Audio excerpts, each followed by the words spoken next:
What's ever going on, everyone? Over here, I have the great Shea Groom, former Fighting Texas Aggie soccer player uh, and National Women's Soccer League Challenge Cup champion, also MVP. I mean, you've had a pretty cool couple of days. Just what has it been like winning the championship, winning the player of the player of the match, just the whole experience for you?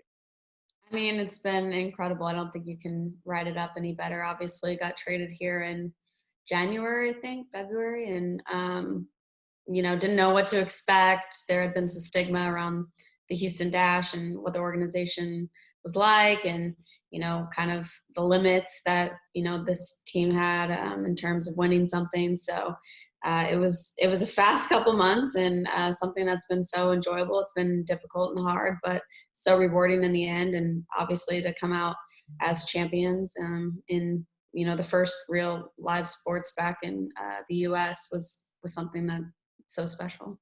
Yeah, I definitely want to touch on that a lot, being the first live sports back. But I think the one thing that most our Aggie readers and viewers will want to know about is the ring dunk. I know you talked about it a little bit on your social media. What kind of spawned the idea, and it went viral? It was on SportsCenter.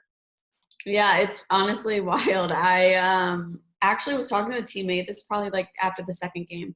She's Canadian, but she's been on the Dash for a few years now, and so she has some Aggie friends in the area, and they all talk about the ring dunk. So she wanted to know about mine, and I was like, oh my gosh, no one's ever asked me about my ring dunk. I didn't have it. I was in the middle of my senior season, the best run we had in A&M history, and going to the Final Four, and didn't have too much time for a ring dunk as I graduated early and made my way into the NWSL. So just kind of got skipped over, and never had time to slow down and do it. And so she was like, you have to do it after the tournament. Like, we're gonna win, and then you have to do it. I was like, all right, if we win, I'm doing my ring dunk. There's no doubt. And then maybe a week later, the trophy came out, which obviously this is historic for the NWSL because they finally redid the trophy after much criticism. And of course, it's the perfect picture. So I'm a woman of my word, and so I stepped up and did it. Not very well, but I think in the most epic style that you could ever want it to be in. Oh, it's probably the most epic ring dunk that's ever been. Now, the question, I'm not an Aggie, but I know the question that some Aggies will probably be wondering is, was there a stopwatch going? There might have been, because there were Aggies in the room. I didn't get the official time. I didn't even care. All my teammates were joking. They were like, we will stand here for hours, but you're doing it. I'm like, Yeah, right, there you go. There you go. Well, you mentioned, of course, this is the first live sports back. The NWSL Challenge Cup was. You're quarantined in Utah. What was the whole experience like? I know the bubbles and everything are kind of the hot topic among sports right now. Y'all were some of the first to do it, the first professional league to do it. What was that whole experience like? I mean, it's crazy. You don't realize how much you value your freedom until it's taken away from you. So Uber Eats was our good friend, and the hotel staff was obviously incredible putting up with us and making sure everything was just structured and fitted to what we needed. So, I mean, it was difficult. I think our team stayed very composed mentally and tried to make the best of the situation, and had a lot of group gatherings, and then left each other alone when we needed to do that too. So it was definitely a balance, and it was hard, but again, so rewarding in the end. Well, especially for you as someone who just signed with the team here in January, how well did you know your teammates? Were you friends with some of the people on the team before you had to live life with each other for a while? Yeah, you get real close real quick. But the unique thing about the NWSL is that everybody knows everybody. It's such a small league that you've probably come across or been in part of someone's journey at some point or another, or you're at least roomed with their best friend or sister or whoever. So I knew a lot of the girls coming in. I mean, grew up playing alongside against a lot of the girls. Obviously got traded with my teammate Megan Oyster. And so I found it easy to connect with teams for the most part, and this one was no different. I mean, I play so similar to a lot of these players on the field, and then obviously off the field we have a great time and made a lot of jokes, a lot of memories. But it was definitely fast paced. You're just thrown in it and sink or swim.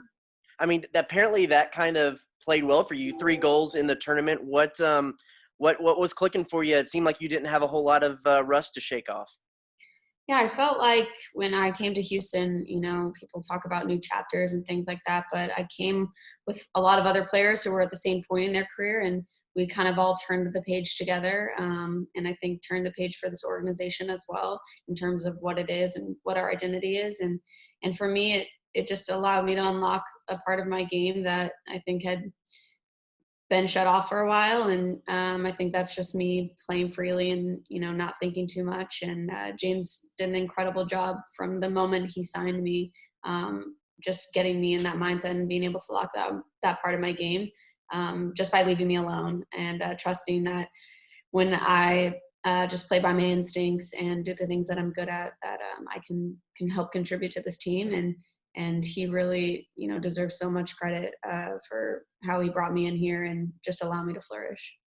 Here's the thing that's interested me the most. You look at Aggie Twitter, Aggie message boards, Aggie conversations, and everything that has to do with the re-socialization, the bringing back of sports. A lot of the conversation has to do with what's the football season going to look like. But if you really look at this whole little last 4 or 5 months from an A&M fan's perspective, the thing that's interested me the most, and I'm curious on your take on this, is that it's the Aggie female athletes that have carried the burden of bringing sports back to America. What is that?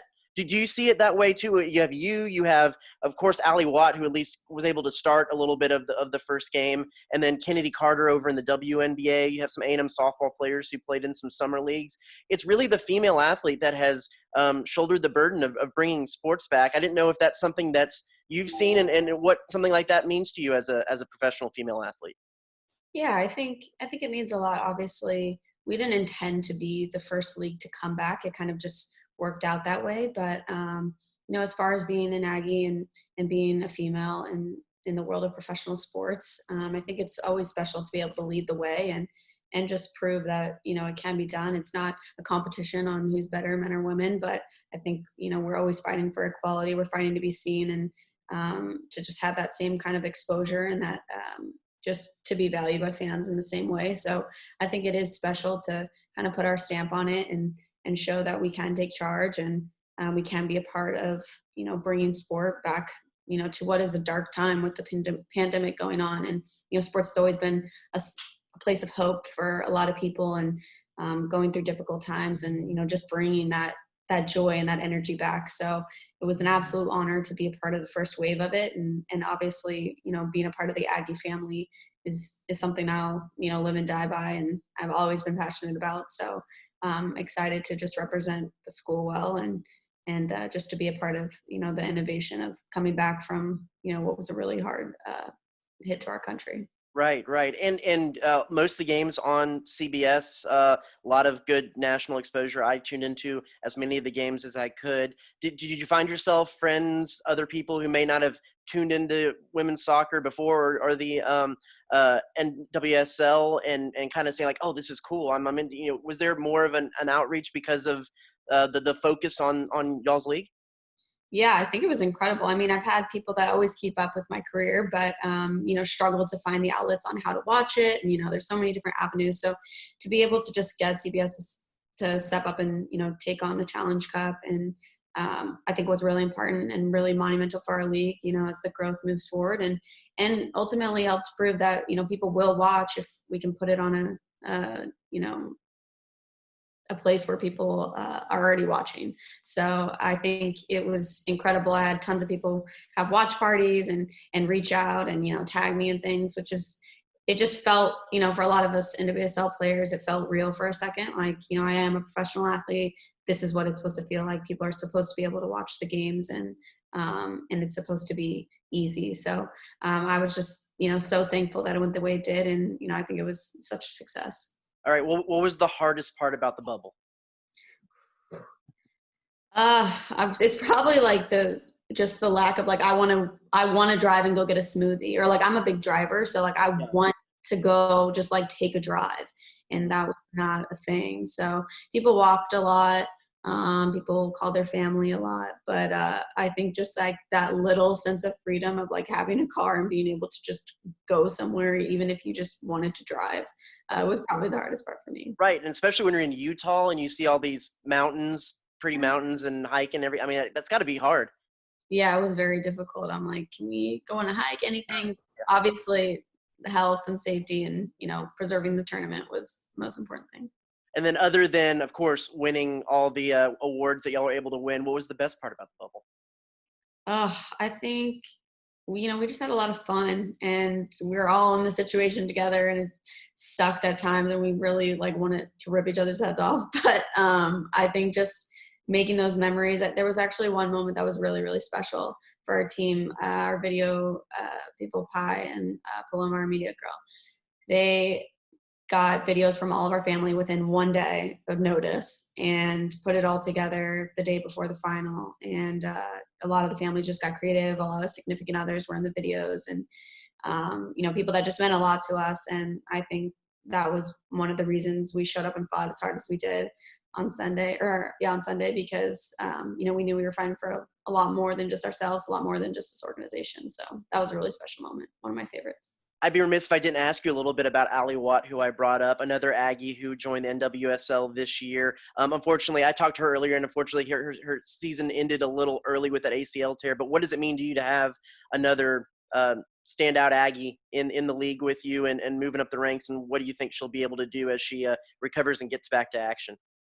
Yeah, I think she's an incredible player. I think obviously, just first and foremost, being an Aggie and being in this league is something that's special. Obviously, Alyssa Motts and Mary Mathias are also in the league with me as well. And, having been part of their journey, and then even watching Allie too, it's a special group, and, something that we want to represent well. We want, G, Phil, and Lori to be able to say, we have Aggies that play in the league, and that's the standard is, people that, love football and want to dedicate their life to it, come through this school. So definitely something that we want to represent. And Allie's special. I mean, I loved watching her at A&M, obviously so fast, has a knack for scoring goals. And I think she has so much more potential in this league. And obviously it was cut so short, and I was heartbroken for her.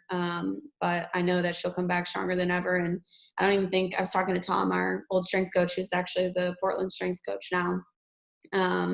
And he had worked with her, and, he said she's never had an injury before. And, speaking from somebody who's had a lot of injuries, I mean, these are the times that, takes a good player, even a great player, to that next level that, and unlocks a part of their game because they've mentally never had to go there. So I'm sure she'll be no different, and I'm sure she'll recover fast because she's an incredible athlete, and being a part of the North Carolina organization, I'm sure she'll be part of some big wins, hopefully not too many, but excited to see her journey and just how she continues to grow in this league. Right. I just noticed. Are you wearing your medal? Is that? Oh yeah, I'm not taking this off. That's fantastic. What's on it? What's it look like? Yeah, we got the Challenge Cup with the mountains in the background. Utah. Yeah. That's very cool. Yeah, you just been keeping it on nonstop since you got back. Yeah, just the constant aroma of Budweiser into this medal. Can't take it off. That's fantastic. So what does the next little bit of time look like for you moving forward from here to keeping going with soccer? Yeah, just a lot. I mean, obviously this first part's some rest and recovery. We're going to celebrate this week, and then some much needed time off for some of us to, whether it's to go home, see family, or, just have a little time to ourselves. 7 games in a month is insane. And you don't realize it until you have to do it. So it was a crazy schedule. I'm so thankful we got through it and didn't have any big injuries, but yeah, just a little bit of rest and recovery. And then I'm somebody that likes to stay in my routine, and I feel like I'm in a groove. So I'm going to keep training, and whatever comes next comes, and I'll be ready for it. That's fantastic. And then finally, I want to close with this. I know that we're gearing up for a college soccer season here soon, and there's plenty of uncertainty about what that's going to look like, when it's going to start, who they're going to play. But as someone who has played soccer kind of through a pandemic, through how this, what message would you give to the Aggie girls if you were back playing with them this fall on kind of how to manage it and play the game and don't let maybe some of those mental hurdles get in your way when it actually comes down to playing the game? Yeah, I think my best advice is to always be prepared. You know, you don't have to train so hard every single day. Obviously, you don't want to come out with injuries or just be too fatigued. But I think there's a certain obligation to prepare and to always be on the front foot and, you know, utilize this time as best you can. I think it's a unique time to probably have a lot of individual training that you don't get to have when you're in a team atmosphere. And, you know, while it might seem repetitive and old, I think that's what takes players to the next level. And then obviously when the time comes, it's going to be an adjustment, and it's going to take a team effort. And I think that was the difference maker for our team, is just understanding collectively that we had to do it together. And if people were going to complain or be on their own, you know, it just wasn't going to work. So just really valuing team atmosphere and creating that incredible culture, and then being prepared for the moment when it comes, and to know that you've done your work. Thanks so much, Shay. Thank you.